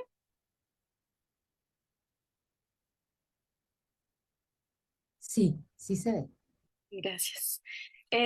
Para leer algunas partes que muestran parte de lo que discutían Belia y Marina y que de hecho yo traía porque me llamaban mucho la atención. Esta primera que voy a leer, que ven en pantalla, tiene que ver con esto que mencionaba Marina de cómo se describe en el libro la relación entre las personas que habitan el Chocó biogeográfico y la naturaleza, los espacios, todas las cosas. Es una manera de describir esta relación bastante antihegemónica y que de hecho en este momento tan urgente de discusiones ecofeministas que hay que dar pues, para poder dejar de generar tanto daño al medio ambiente, pues siento que es algo muy importante además pues, que a través de esto se le puede transmitir a las personas más pequeñas. Me refiero al párrafo que está en blanco y dice, las comunidades del Chocó biogeográfico son una con sus ríos. Estas les dan alimento, son su medio de transporte y la comunican con el mar. En el Pacífico, cuando la marea sube, los ríos corren hacia atrás y llevan los frutos del mar hacia las comunidades ribereñas. En el Caribe, la fuerza del río Atrato endulza las aguas del Golfo de Urabá. Los ríos son la vida. Eh, si Marina, Belia o alguna de las personas que nos acompañan aquí en Zoom quiere meter la cucharada en relación con esto, puede hacerlo libremente, pero esta era como la primera parte que quería traer. También en relación con lo que discutían acerca de la importancia, este interés tan grande que tenía Belia de poner pues la realidad social eh, ahí en los libros, no como si fueran cosas que no se le puede contar a los niños o que no se deben visibilizar. Y que lo ponía en la parte de la investigación. Como Marina y Belia les contaban, el libro tiene una parte que es el diario de la protagonista y una parte que es mucho más informativa, digamos, con datos acerca del Chocó. Y me voy a permitir leer los últimos dos párrafos para que veamos un ejemplo de lo que ellas discutían. Por distintas razones, como su ubicación estratégica y su riqueza biológica, el Chocó biogeográfico ha vivido situaciones dolorosas como el desplazamiento forzado, la violencia relacionada con el tráfico ilegal de estupefacientes, la trata de personas y las crisis migratorias en las zonas de frontera de Panamá y Ecuador con Colombia. Este territorio también ha sufrido a causa de la deforestación por la tala indiscriminada de los bosques y de la contaminación de los ríos y deterioro de sus riberas por la minería industrial contaminante. Muchas poblaciones no tienen servicios públicos como energía eléctrica permanente, acueducto, alcantarillado, vías de transporte óptimas, hospitales o educación de calidad. Esto se debe en parte al racismo estructural, es decir, al abandono y desatención histórica del Estado y sus instituciones hacia las comunidades negras e indígenas por considerarlos de menor importancia y valor para la sociedad, una práctica que se da desde la época de la conquista y la esclavización. Y como Belia nos contaba, esto no solo está en la parte de investigación, sino que también lo incluye en el diario de Emilia de una manera, pues lo voy a leer.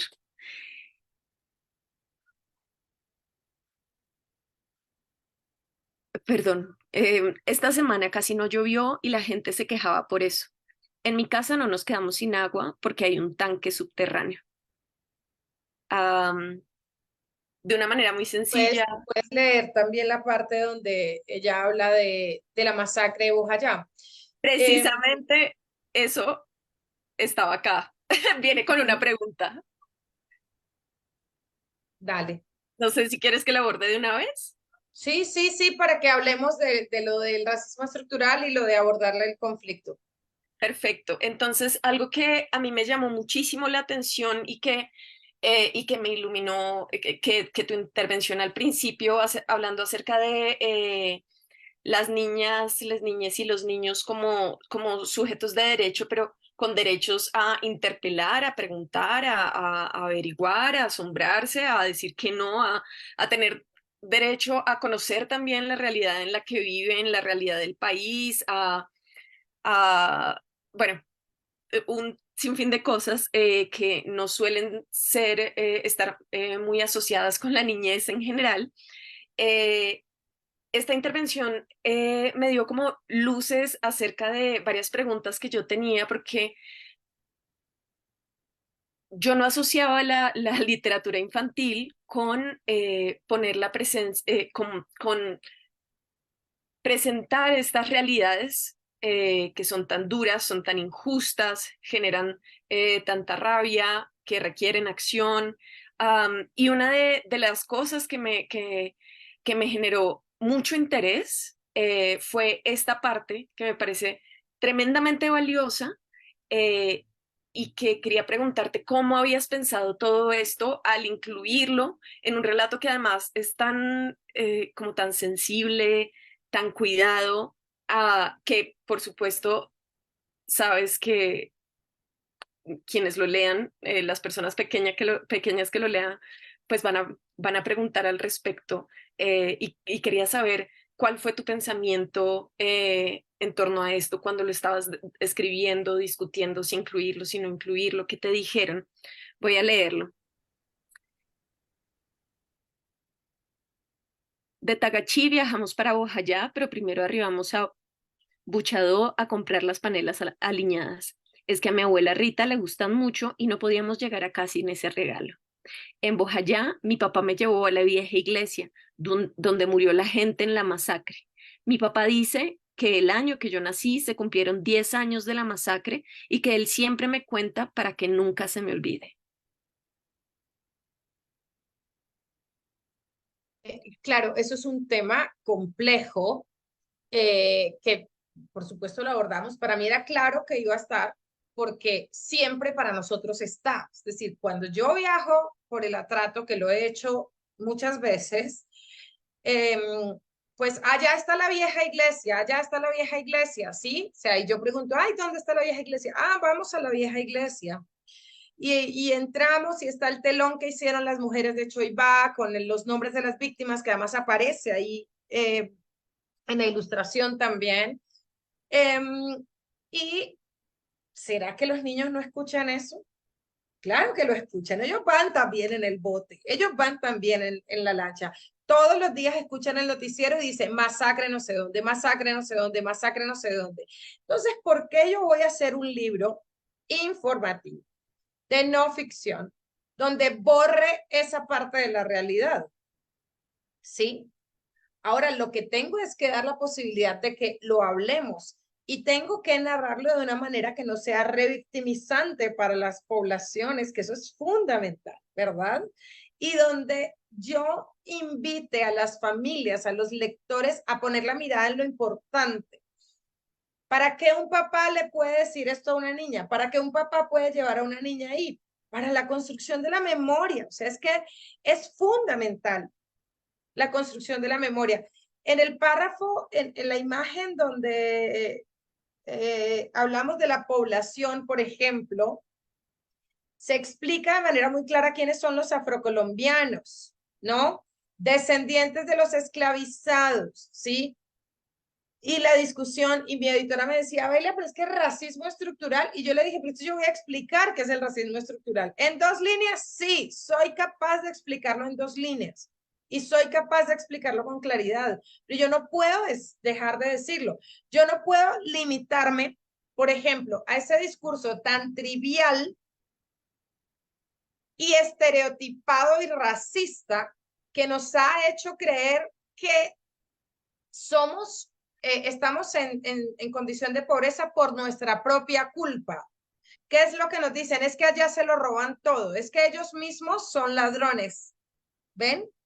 Entonces, cuando yo dejo simplemente esto abierto y digo que no tenemos agua, que no hay hospitales, que no hay no sé qué, eso hasta ahí seguramente me lo hubiera aceptado cualquier otro editor, pero luego me hubiera dicho, ¿y cómo vas a explicarlo? No, es que esto sí tiene explicación y se llama racismo estructural y tengo que decirlo, porque si no, si lo omito, es como que estuviera reproduciendo el discurso racista que ha contado siempre lo mismo. Y arriba dice, el Chocó geográfico tiene una diversidad étnica y cultural muy grande. El 79% de la población es afro. Es decir, descendientes de los africanos que fueron traídos como esclavos a América. Miren, hay un libro informativo premiado a nivel internacional, no es un libro colombiano, que dice que el maní volvió a América cuando lo trajeron los esclavos. No, pues eran viajeros libres y autónomos que decidieron traer maní.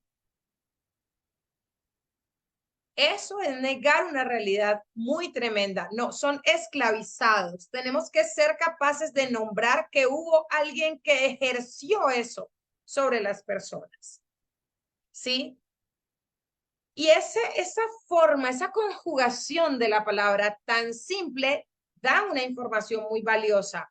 Yo no puedo privar a los niños de la comprensión de eso, de la posibilidad, del derecho a comprender esa realidad, del derecho a tener su memoria y a construir su propia memoria. ¿Qué es lo que pasa? Hacemos libros de unicornios, de princesas, donde le decimos al niño, tú puedes ser todo lo que quieras, tú puedes realizar tus sueños, etcétera, etcétera, etcétera. Como resultado tenemos adultos incapaces de comprender, por ejemplo, sus propios privilegios y el lugar de no privilegios de otros, incapaces de aceptar que existe el racismo, que existe el clasismo y que tenemos que actuar deliberadamente en contra de esto. Es producto de eso. Y nos dicen, es que la lectura, no, es que el racismo se cura viajando y leyendo. Si lees esas tonterías, perdónenme la expresión, ¿qué te va a curar? Eso no cura nada. Si viajas a ver las princesas de Disney, pues menos te vas a curar de nada.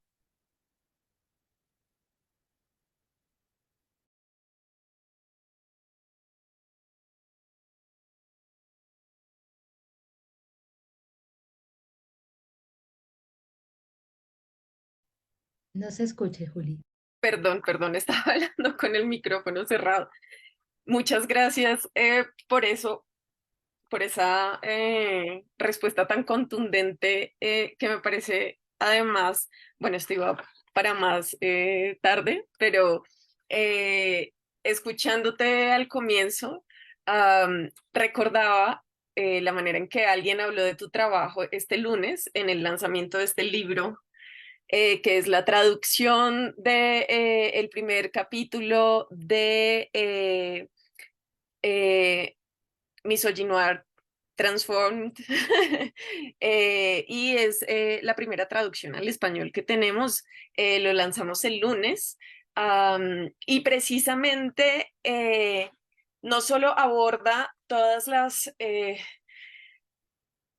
el problema con toda la representación en los medios y en las políticas públicas y demás de las personas negras y cómo esto influye en su salud, en sus vidas de forma, de diversas formas, como de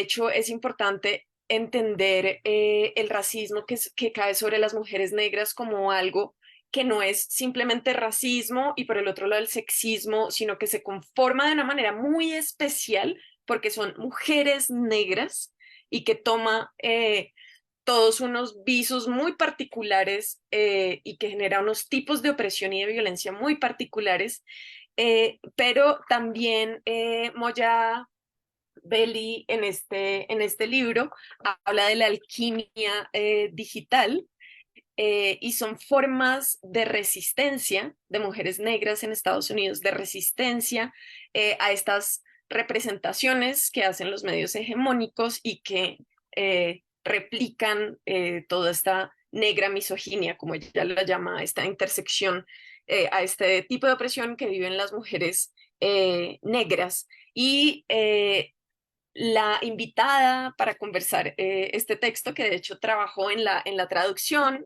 Sujei Valois, que hasta hace un momento nos acompañaba, presentó tu trabajo como una de estas alquimistas colombianas, porque se habló de, bueno, acá en Colombia, ¿cómo entenderíamos esa alquimia? Tal vez acá no es digital, ¿cómo sería? ¿Y quiénes serían unas de estas alquimistas?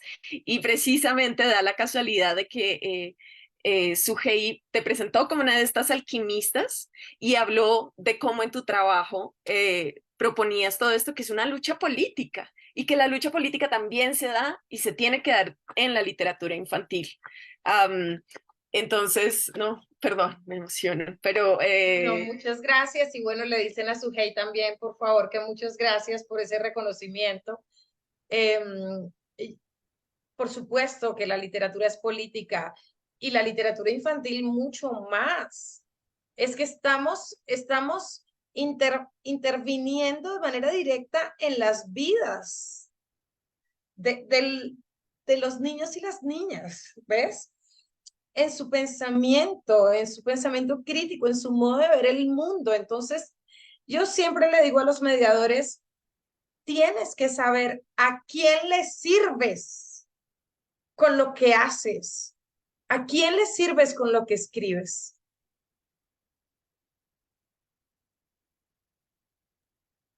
muchas gracias. Y quisiera en ese contexto, Marina levantó la mano o ay, me mil pareció. gracias. Marina, Marina, sigue. Aplaudí, solamente aplaudí. Ah, perdón. Que en ese contexto también quería leer otro pedacito de tu libro, porque me parecía que también traía a colación algo muy importante y era hablar de dónde viene el nombre Chocó y cómo está relacionado con los pueblos originarios. Voy a presentar esa parte, pero no sé si tú nos puedes ir contando, porque pues Sí, es muy importante también eso, ¿no? Como los libros informativos para niños tienen que tener un juego como con las cosas especiales, porque eso se fija en la memoria de todos. Y para mí fue muy valioso poder encontrar esos detalles, saber que Chocó viene del grupo originario que se conocía como Chocoes, ¿sí? Y que antes de ser un departamento se conocía como toda la provincia. De hecho, antes de que Colombia fuera como eso y Colombia, ¿no? Y luego, y de ahí es de donde viene el nombre de ecorregión, Chocó. Eh, Chocó Darién se llama también, ¿no? Eh, y, mm, y posteriormente queda solo reducido al departamento del Chocó y es como se va perdiendo la idea de que es un nombre que viene de los pueblos originarios. Eh, y yo sentía que era importante rescatar este origen y nombrarlo. gracias, muchas gracias. Eh, Mara Viveros tiene también una pregunta, sí. Nuestra directora, para todas las personas que nos acompañan, la actual directora de la Escuela de Estudios de Género, una de las fundadoras y profesora de hace muchos años de la escuela. Ella quisiera poder hacerte la pregunta directamente, pero el internet está difícil, entonces te la comparto por acá. Dice, lo que dijiste, Belia, de llover, el aguacero y los comentarios de tu editora me hizo pensar en lo que ha sucedido con Francia Márquez y las incomprensiones racistas que ha suscitado su modo de hablar, desde referirse al vivir sabroso hasta nombrar a las mayoras, que no es una incorrección lingüística, sino una palabra que habla de una realidad distinta, y en este sentido, ella pregunta, ¿de qué manera contribuye tu libro a la tarea necesaria de desmontar el racismo con el cual también se juzga a Francia Márquez? Pues miren, esto es una cosa, bueno, primero gracias Mara, tú sabes que te quiero muchísimo, que te admiro muchísimo y gracias por valorar mi trabajo, por valorar este libro. Para mí ha sido muy, muy fuerte lo que ha pasado con la vicepresidenta, eh, sobre todo porque me ha dolido como mujer negra. Y me ha dolido porque ella ha tenido que pagar el precio por todas nosotras, eh, porque su exposición pública ha permitido que, por ejemplo, mis textos tengan más atención, ¿sí? Porque yo he hecho varias columnas refiriéndome al racismo hacia ella, al racismo contra ella. Entonces, esa exposición, todo eso que yo ha sufrido, ha sido una especie de ruptura también en ese silencio racial que se ha vivido en nuestro contexto, donde se cree que no hay racismo, y de alguna manera ella vino para que pudiéramos hablar de todo esto, pero lo está pagando con su piel, ¿verdad? Con sus emociones, con su exposición, y por eso para mí ha sido muy doloroso. Ahora, yo siento, yo he tomado, como ya les dije, yo soy una seño antes que nada, y yo, a pesar de que es muy pesado, les digo, escribir sobre todo esto, especialmente en mi columna, he recibido críticas muy fuertes. Hice una columna, por ejemplo, sobre el síndrome del Salvador Blanco en las publicaciones de la esposa del presidente, la señora Verónica Alcócer. Y esto me significó amenazas, esto me significó comentarios horribles, como que yo tenía los ojos tan brotados y tan grandes que me servían para ver racismo hasta donde no lo había. Eh, Aparte, pues, de las palabras soeces que se puedan imaginar, pues obviamente nadie me bajaba de negra y fue puta. Pero para mí ha sido supremamente importante nombrar esto y tengo la suerte de ser publicada por importantes editoriales de este país y del mundo. Tengo la suerte de ser la única columnista negra que publica cada 8 días en Colombia, ¿sí? En un medio de altísima circulación. Entonces, yo no podría hacerme la de la vista gorda frente a lo que pasa con la vicepresidenta, por ejemplo, ¿verdad? Y yo siento que nombrarlo contribuye a eso. Poner sobre la mesa textos como Chocó, Selva, Lluvia, Río y Mar, que permiten esa construcción de mirada distinta, pues también, por supuesto, aporta a el modo como se mira a una mujer como Francia, ¿sí? Nos falta mucho, sin duda, y yo escribí una columna cuando Sandra Borda hizo esta cosa tan fuerte, tan racista, de decirle a la vicepresidenta cuando el viaje a África que debería más bien escribir una columna donde nos educara a todos en vez de estar levantando la quijada. Y un poco le dice, o sea, le da como varias órdenes, ¿no? Como, ya no recuerdo la expresión, pero ahí está la columna. Y yo tomo las citas exactas de Sandra Borda y empiezo a explicar dónde está el racismo. Y esto fue fuertísimo para mí también. Después, hasta Carolina Sanín también publicó, porque yo supuestamente le había dedicado, pues, o sea, había hecho esto contra Sandra Borda. Y entonces quiero decir que para mí es pesado meterme en esas discusiones, pero sí siento la responsabilidad de meterme.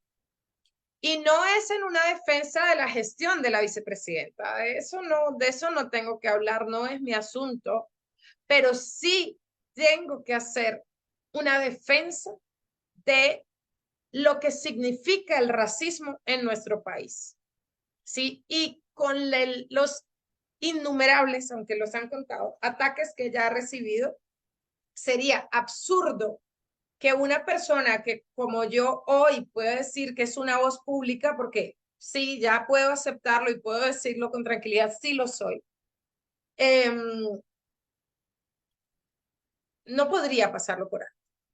No podría pasarlo por alto. Yo siento que aporto de una manera pedagógica para que se comprenda, o sea, aporto desde el lenguaje, porque muchas personas no, digamos que les incomoda, pero no saben nombrarlo.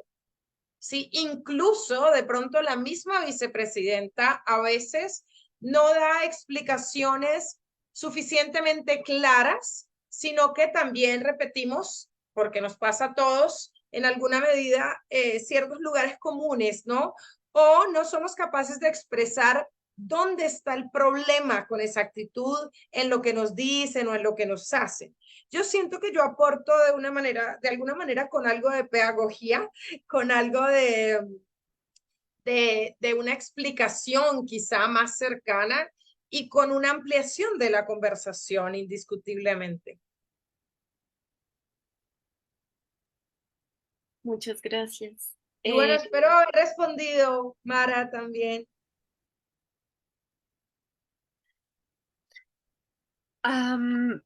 Mil gracias, Delia. Ya se me va a acabar la batería, pero pues y no quería dejarte de dar las gracias y de verdad que lo que dijiste me parece fundamental, es decir, de hacer escuchar los vínculos que existe entre ese racismo desvergonzado con que se ha, es decir, que se ha destapado en Colombia, un racismo que no, antes no decía su nombre, y al mismo tiempo lo que tú dices de la responsabilidad y el compromiso de quienes también nos hemos beneficiado del lugar que hoy ocupa Francia Márquez en la vicepresidencia. Es decir, hay que ser muy conscientes también de ese tejido pues, que nos reúne y justamente es tratar de socavar esa idea de que subimos para dar un puntapié a la escalera para que nadie más suba. Y creo que eso es fundamental. Entonces, pues no, mi agradecimiento, mi admiración, mi cariño de siempre. Muchas, muchas gracias, Mara. Muchas gracias. Y qué bueno, esto que menciona Mara es fundamental porque, miren, yo ahora traje aquí a Guadalajara el libro de un autor afrocolombiano que acaba de publicar su primer libro. Es un gran escritor. Y busqué a un editor español que tiene una editorial donde yo creo que podría entrar muy bien. Y es algo que procuro hacer siempre que puedo. Y siempre que puedo, acompaño a una mujer afro, a un hombre afro, que puede publicar su libro. Y siempre que puedo recomendarlo, lo hago. Por eso justamente que dice Mara, nosotros no estamos en este lugar para dar un puntapié a la escalera, sino justamente para hacer que la escalera se ensanche y puedan subir otros a través de ella. Por eso siento que es fundamental, de verdad, asumir esa responsabilidad que tenemos ahí. Ahora, quienes dicen que no tienen la obligación, quizá yo no lo siento como un peso de obligación, pero sí creo en esa responsabilidad. Muchas gracias a ambas por esa pequeña discusión tan importante. Eh, Tenemos tiempo para una última pregunta, entonces quisiera preguntarle a las personas que nos acompañan aquí mismo dentro del Zoom, si alguna de ustedes tiene una pregunta, puede levantar la mano, o si no, mi compañera Lady también trae una pregunta. Y mientras ella va abriendo su cámara y su micrófono, yo voy a proyectar la diapositiva que va con su pregunta.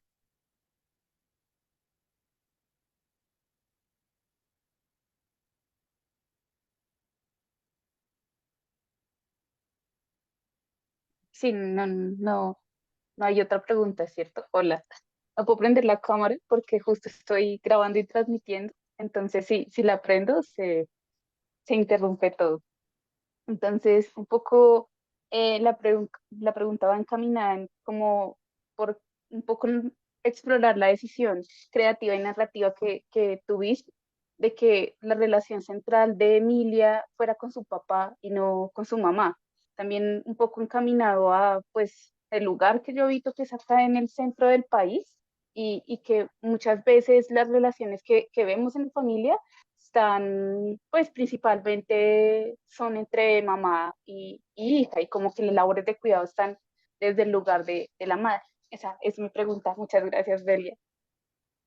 Para mí era muy importante alejarme del estereotipo de que las familias afro no tenemos papás, porque también ha sido muy usado, muy usado. En ese libro que les mencioné que se llama Benilda, dice que Benilda era Benilda Mena y ya, como su abuela y su mamá, ¿sí?